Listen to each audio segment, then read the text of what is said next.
Hey everybody, this is Derek Washington, chairman of the Black Democratic Empowerment Project here in Las Vegas, Nevada. And we're doing something really unique and fun today. We are going to be talking about politics and Black folks. First up, a non-Black folk, we're going to have the chairperson of the Clark County Democratic Party, Judith Whitmer, join us to talk a little bit about what today is about and why we're doing it. Judith, let's hear it. Thanks, Derek. We brainstormed over what we could do as far as community outreach. The Democratic Party has a habit of only paying attention to communities when it's an election year. And I feel that it's very important for us to be doing community outreach every single day of every year. And this is to that effort and starting to have conversations in our communities about what issues are important, because I think it's critical that the Democratic Party be advocates for those issues and advocates for our communities and start doing the outreach and listening more to the people. The Democratic Party, as the big tent people's party, should be driven by the needs and voices of the people. And so that's why we're here today. And I thank all of you for participating. And I look forward to listening to these conversations more and more as we go along throughout a series of conversations. So thanks again, Derek. Thank you everyone for being here. Thanks, Judith. And today, my co-host is my sister from another mother, a person who makes me laugh and think. All of you probably know her. She is known as Blackibus. She is one of the most real people you will ever deal with in your lives. Everybody, Aisha Goins. Good morning. Good morning. Thank you Good for morning, having sweetheart. me. One of the realest people you ever, that's just, I don't know if that's always a compliment. That's like when somebody says, I love your passion. Yeah. How you doing this don't- morning? I'm good. How about you, sweetheart? I'm doing really good. Great holiday. It was a little challenging for my family, but other than that, we came on top. I How could did you definitely handle say it? mental health matters. You know what I mean? Like you just got to invest in your mental health of your family. It's something we don't talk about enough in Black families, but mental Yeah. health matters. And I want to encourage everybody to follow Aisha on social media because you never know. One day she's talking about saving the world, and the next day she's talking about, I got a glass of wine and I'm about to do it. And you know why? Because being a Black woman is not a monolith. Like I do not like people putting me in a box. All of who I am is how I show up. Why should we be doing anything else? And when you show up, you show up. Yes, because I'm hoping that I'm allowing people the opportunity to also show up. I try to leave room for people to be themselves. It's important. Well, tell folks about a little bit about who Blackibus is. Actually, I go by Coach Canna. So one of the things that I'm really passionate about is equity and inclusion in the cannabis industry. I started Black Abyss. It is a blog.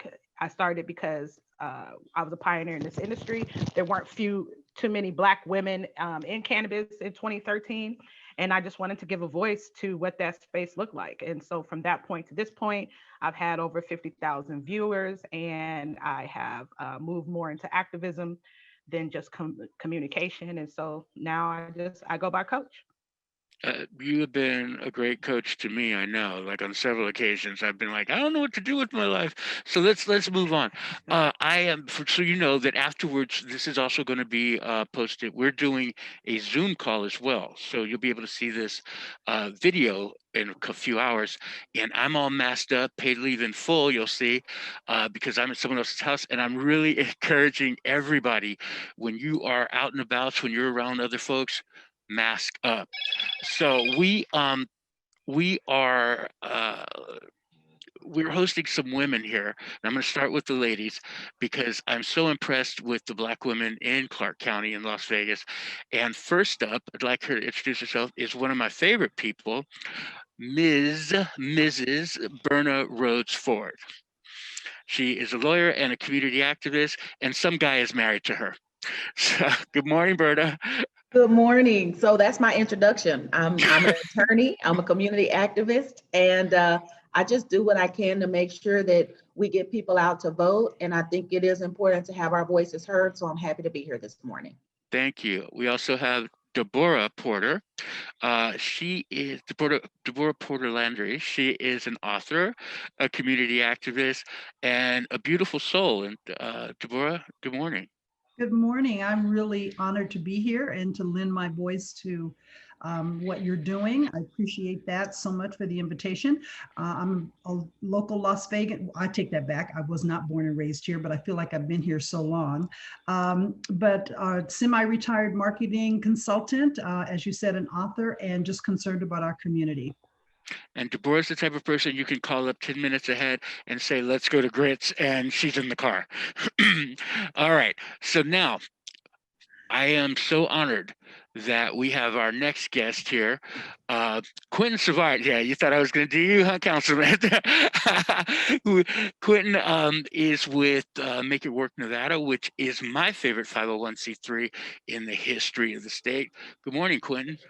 Good morning, Derek. Thank you so much for the introduction. I am Quentin Savoy. I'm the political director at Make It Work Nevada. If you've not heard of Make It Work Nevada, we are a policy-centered organization where we center the lived experiences of Black women and Black families to impact public policy. We organize around economic justice, racial justice, and reproductive justice, and I'm really glad to be part of the conversation this morning. Thank you. Now, a very special guest, somebody who I've admired for years. You know, when we talk about holding politicians accountable and we talk about what makes a good politician, this man is the ultimate in that. Your constituents love you because you actually did the work. Everybody, Councilman Ricky Barlow. Good morning, sir.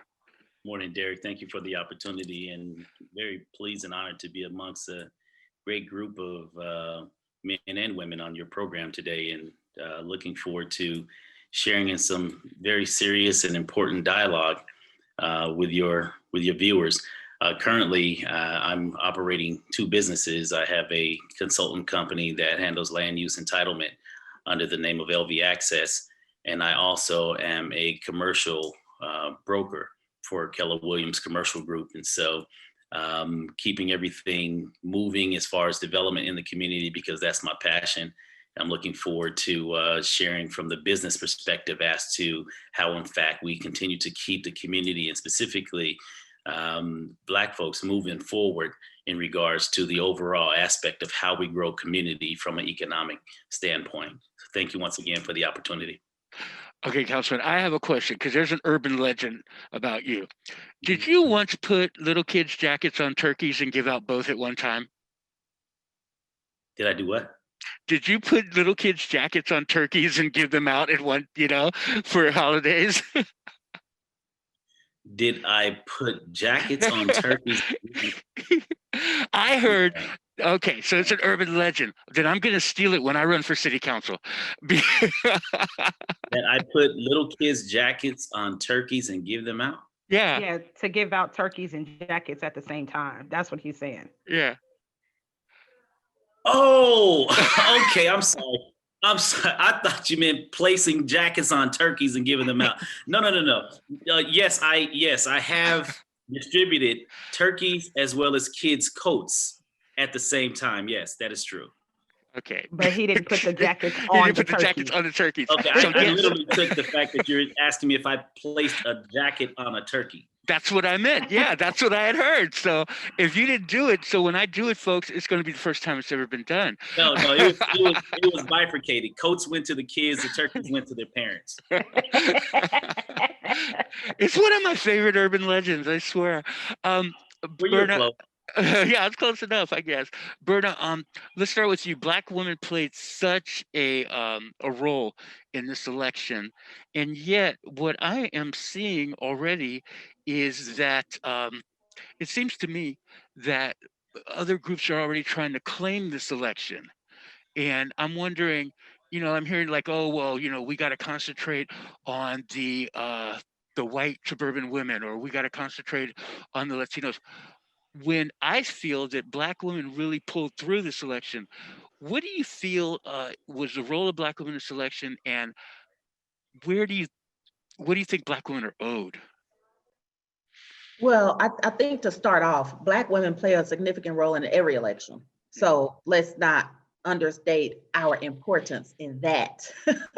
So we always have an important role. But I think there is, I think there's enough love for everybody, right? Like, yes, Black women want to be rewarded for their support, but there are other communities who have also come together to support. And I think our focus is on the national election. And so, I have seen appointments really that look like the rainbow. I've seen appointments that look like the United States of America. And that's what our appointments should look like.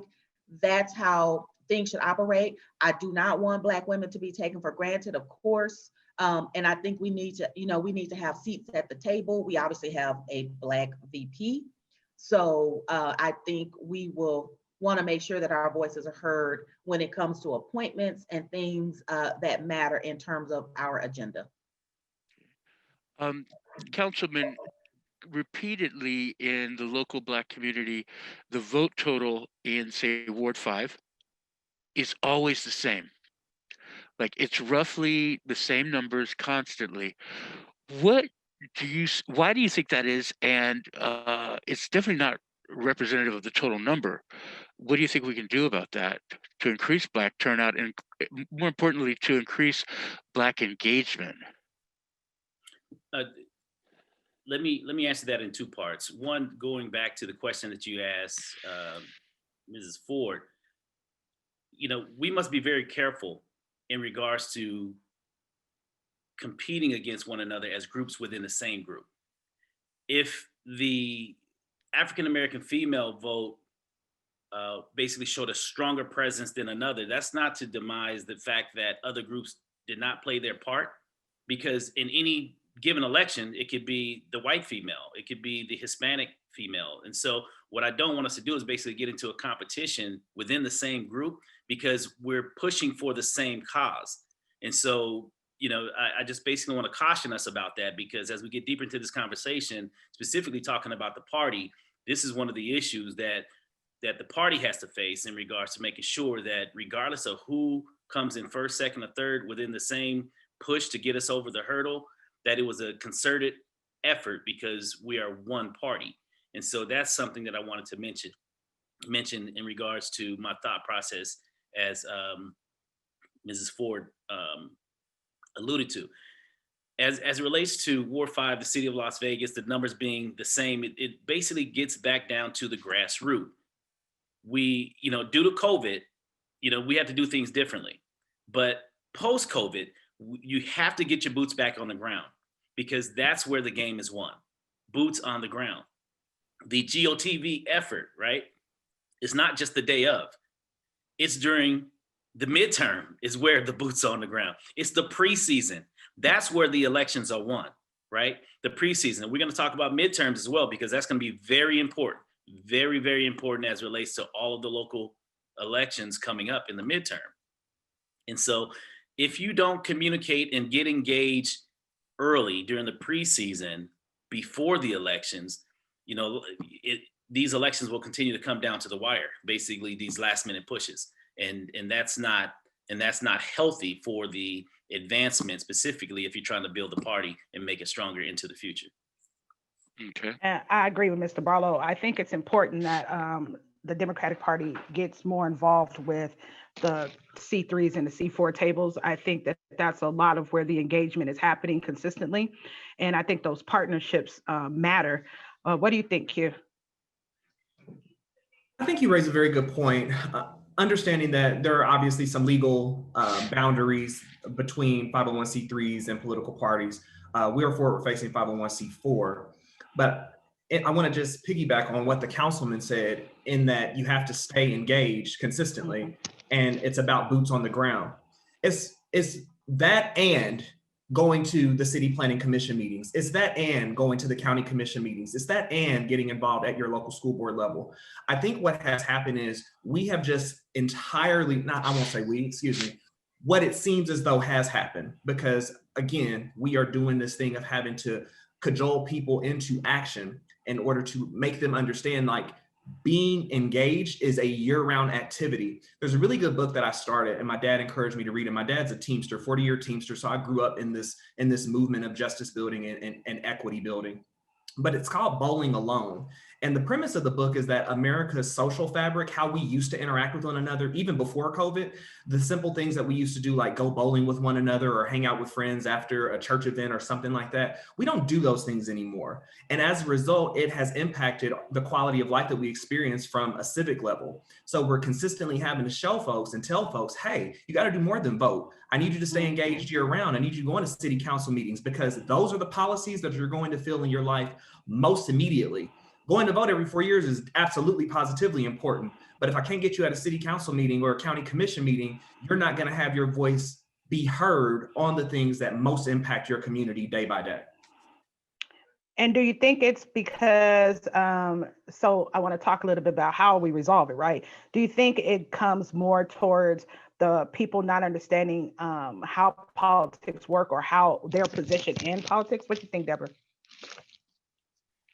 Oops, absolutely, I would say that, because I believe it's an educational piece that groups need to step up and fill. A lot of people don't understand not only the different levels of politics, but what the different offices mean and how those offices affect your daily life. The president is not fixing potholes in your community. So I think educating our community on the different levels of politicians, the different levels of administration, and what they do to impact your daily life. And then it goes back to what Quentin says, then I understand why it's important for me to show up at the city council meeting, or why I need to be on the school board, agenda, or understanding the difference between the assemblymen and the councilmen and the state senators. So there's an educational piece that has not been, excuse me, I don't think has been clearly articulated. Mhm. And I think that would be something that the Democratic Party or some of our other Black organizations should take on starting yesterday. I agree. One of the things that I definitely noticed this election was that there was a lot of down ballot conversation that we had to have, right? Because we had so many judges up for re-election and up for election, and then there was the trustees, and then the state school board, and there, we had to drill down with people who didn't want to vote, who didn't think voting was important, to just explain to them how important the down ballot was. Right. So I absolutely agree. I wanted to follow up on something that Quentin said about bowling alone, and I'm going to throw this at Mrs. Ford and the councilman. Quentin said that we don't do some of the social activities that we used to do. Also, I know that we don't go to church as much as we used to do. Generations have grown up without that as a daily part of their lives, or the twice weekly, go on Wednesday for Bible school, go on Sunday for church all day. I grew up like that, and I just don't know any kids who live that life anymore. So what are some of the ways that we can engage the community and do things like go bowling? Mrs. Ford, I know for a fact that you're very involved in the community. What are some of the things that you do to build community outside of the party that maybe work out later when you're trying to get people engaged in the political system? Well, I think that's actually a really good question. And I will say, I did not go to church 2 times a week. I probably went to church 5 times a week, because I grew up Kojic, and I went to church 3 times on Sundays, first of all. And it was usually a revival or Yes, some Bible study or Kojic. something almost every night of the week. Okay. So so if I had only gone 2, things might have been a lot different. But seriously though, there are still churches within the community that try to do things and bring us together. My church is Victory Missionary Baptist Church. We do things, on even Halloween, we have a safe night for our children, and we have teen ministries and youth ministries where we try to get those, the children involved. We have young adult ministries where we try to get people involved. For those who may not be religious, we have lots of organizations that do things in town. Of course, we have our sororities. I'm president of the Theta Theta Omega chapter of Alpha Kappa Alpha sorority. We do things in the community. And they're every sorority, every fraternity, we all do things. We have other organizations that aren't Greek letter organizations that do things such as Top Ladies of Distinction. You have your Eastern Stars. You have all of these organizations who are out there doing outreach and really trying to get the community to come together. And one thing I've noticed, because I am so involved with all of the organizations, is that a lot of the times the community does not come. You know, we even had, we went on the radio, we were with Commissioner Weekly, and he actually offered a laptop to teens who would attend one of our events. And you would think, oh, there would be so many teens coming out of the woodworks to, you know, to come to this. And we didn't see the numbers that I would have liked to see. We saw great numbers, but not the numbers that I would have liked to see. So part of it is getting the community to come out.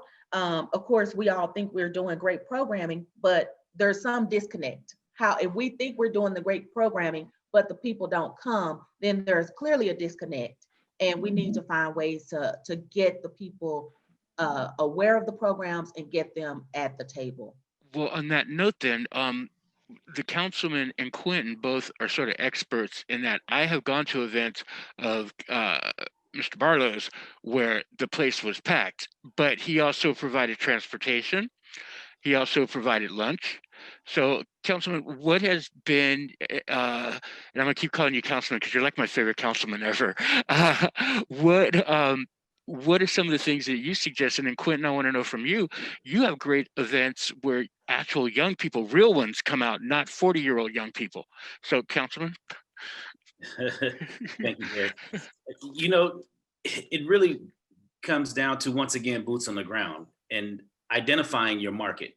And so if I need to reach the senior community, then I get down on the ground and basically navigate my way through all the seniors and listen to them as to what is it that you need in order to attend this event, because I have various programming, I have various groups that will be here to service your needs. And if transportation is a hurdle, Derek, then I work toward providing the transportation in order to get them there. Same thing with the kids that I've worked with in the past. You know, what are the major hurdles that you're up against that could potentially hold you back from attending this event? And if transportation, once again, is the issue, then I basically work toward that and get them there. And then over time, as they basically build up their trust, and as an organization, you have to remain consistent. It's not a one-off, you know, where I have, you know, a pair of shoes to give out, right? But if I'm not giving out a pair of shoes annually, then, you know, once again, you know, it's that entire marketing component. And so if I'm going to give something out, I make sure that this is something that I'm going to continue to do during this month, during this week, or somewhere around that week within that month, consistently on an annual basis. And basically, I no longer had to provide transportation anymore. People basically made it a priority to be there because they knew once they got there that they would be able to receive something that was beneficial to them or their family. And so, you know, but that's also, once again, that preseason, right? I was there on the ground, you know, during that entire year, promoting and doing and moving and talking, you know, to keep that engagement moving. And so I believe, you know, speaking about the party, for example, though, that's one thing that we have to do a better job. And that's continuing to be out there, even, you know, when there's nothing to give out, you know, just the fact that you're out there and you're still educating and promoting. And someone mentioned, I think it was Quentin, in regards to the educational component, as far as, you know, the school board and someone not knowing, you know, the school board from the planning commission, from the city council, what have you. I started a program years ago that was called Project FILA, Future Elected Leaders of America. And it did just that for high school students, as far as we would basically take them to every aspect of the police department, the fire department, the assembly, the governor's mansion, the city council meetings, the county commission meetings, and we ended up in Washington, D.C. And so I'm thinking maybe that's something that needs to be brought back. Right. Maybe that's a component that the Democratic Party can have as one of their outreach arms, just that educational component, saying, okay, and now that everyone's on Zoom, right, you can do a Zoom meeting. Okay, today we're going to talk about the school board. These are the components and the policies, and this is how the school board operates. This is when they meet, and these are the type of things that they do in order to keep our kids educated from a school board standpoint, right? And you basically do that, hold those podcasts or have someone do that for each and every element, and then just continue to repeat the cycle, right? Because then people can log in and say, I want to understand how that school board works. Oh, let me jump on the party on Wednesday. Every Wednesday, they have a different segment talking about the school board, talking about the planning commission, talking about the state assembly, talking about the attorney general, talking about the secretary of state. And we have enough educators around here to basically choose someone to basically host that, to talk articulately and educationally and answer questions as it relates to those individuals who have questions. And so that's something that I would like to pitch out, because it's something easy to do. And it only take about an hour on a podcast. Right. Something to consider. Quentin, we're coming towards the end, but Quentin, I wanted to get your feelings on that, and then Deborah, bring you into the conversation. Sure. I was just going to add, I think what makes Make It Work Nevada particularly unique about getting folks out, particularly kids. I want to speak to the kids part first. We organize Black women and Black families. So kids are coming with the Black women that we organize. And it's been really good because we've been able to have conversations with young people about the issues that they see most present in their lives. We've maintained a pretty prominent, or consistent, I won't say prominent, a very consistent presence at Marble Manor. And we've even started reaching out at housing projects in Southern Nevada in Congressional District 3. And we noticed a very stark difference between the two communities. When we debriefed with our team after our last outreach at Marble Manor, we noticed there was a real void of community there, right? Like folks just weren't out playing. Folks were out, but they weren't out playing and having a good time the way that we noticed when we went out to Congressional District 3 at Landsman's Gardens. The kids all knew each other, the families all knew each other, and there was just a different sense of community. So I think that's one thing that we have to start with, rebuilding the sense of community. And that's not a political thing. That's a matter of just going out and making good conversation with your neighbor and understanding that when you were listening to someone, you're more likely to put yourself in their dynamics and their situations and empathize with the things that they are going through. Wholly, I feel like we've gotten away from that as a country because of the climate that we've been in. But we don't take the time to get to know one another anymore. And at our organization, we're very intentional about making sure we listen to people and that we ask them, what do they need to make it work in their lives? As opposed to coming around and saying, hey, we've got a meal for y'all and we know that childcare is an issue. Well, that might be an issue, but what else are the issues? We don't live single issue lives. So it's important that we listen to the totality and the fullness of folks when they're saying, hey, I'm having a hard time and no, I'm not able to get through to anyone. So I think what makes us particularly special is that we really put in the legwork of listening to stories and making sure folks know that we're going to be there and that we care. I love how Quentin managed to get Make It Work in there like a million times and then talk like an old head, like you like an OG from back in the day. Aisha. I also think it's important to just show up. That's one of the things that I always tell people. They say, Aisha, how do you get invited to this? And who's inviting you? Well, guess what? People know I'm going to show up. They know when I get there, I'm going to work, and they know I'm going to work till the job is done. And so one of the things that I know Deborah and I have in common is we'll just show up at people's stuff. Whether you invite me or not, I'm liable to show up. That's one of the things that I do. But it's because we have to support one another. When we show up for each other, when we support one another, it says that you care. And when you just outright care, people will follow you to do the things that they believe that you believe in, right? And so just really quick, Deborah, I know that we're in our last minute, but I definitely wanted to hear from you as it relates to, I'm getting the cue to close. There you go. Well, real quick, I know we're closing, but I would just say, let's pay attention to our marketing when we put these events on, because if you tell me you're doing something about the Supreme Court in Las Vegas or Nevada, and I don't understand how that affects me, I may not come. But if you tell me I got a parking ticket and I'm about to go to jail and they're going to impound my car, who do I call? Then I say, oh, wait a minute, I might want to pay attention to that. So that's my closing argument. I would like to say thank you to everybody, because we, the time flies when you're having smart. And Councilman, I'm totally stealing the turkey with the jackets idea. Thank you all. I really appreciate it. Go ahead, Aisha. And as we close, I just want to remind people just two things. Be consistent in what what you're doing, say what you mean what you say. And if you want the people to follow you, follow them also. Thank you, Aisha. And please, everybody, go to Facebook and join the Clark County Democratic Party page so you can find out more about it. Thank you, thank you, thank you.